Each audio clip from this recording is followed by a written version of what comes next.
Share ko lang to mga ka-DIY. May nagtatanong kasi kung ano daw yung kung kaya daw paganahin yung washing machine dito sa ating setup.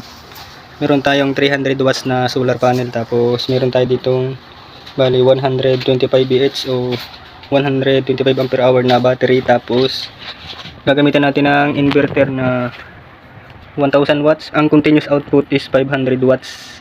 Susubukan nating paandarin yung washing. Ating washing natin nakasaksak dito. Tsaka ito yung outlet nya. Ito naman yung connection ng papunta sa inverter. Lagyan natin. Yan. Saksak na yung sa inverter. Iyon natin to. Meron siyang 13.2. Hindi ito full charge kasi hindi naman uminit ngayon, hindi masyadong mainit. 13.2 yung kanyang charge ng battery. Try natin paganahin. Sasaksak natin tong ayan, sinaksak natin yung outlet ng washing papuntahin doon.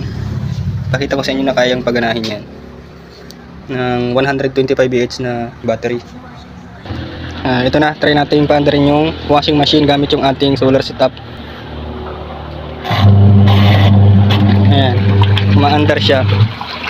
Ang kagandahan nito kapag mainit yung panahon, kahit gamitin ninyo, napapalitan yung charge ng yung laman ng battery. Dire-diretso yung charge. Kaya pinakamagandang gamitin to kapag mainit ang panahon, dire-diretso yung andar niya, hindi malulubat yung battery.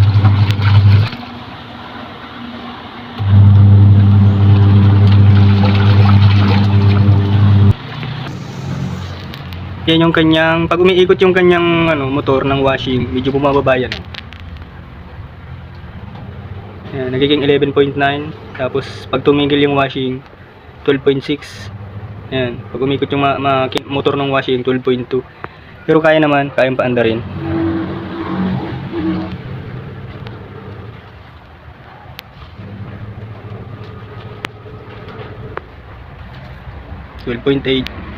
Kayang-kaya, bali wala. Hindi nga masyadong Sa 100 Ah kasi na battery, pag kinumpit mo yun, 1200 watts yung gamit natin na washing machine. 350 watts di sa 1200 watts, divide mo sa 350 watts na washing machine, nasa 3.4 na oras mo siya magagamit itong ganitong battery kapag nasa 100 ampere hour yung battery.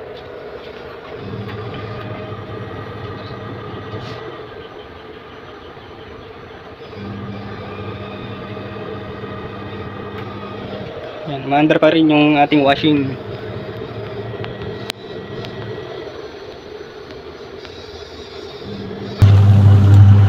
Yan, umaandar pa rin yung ating washing machine. Kaso kakaunti ng tubig, naglilik kasi.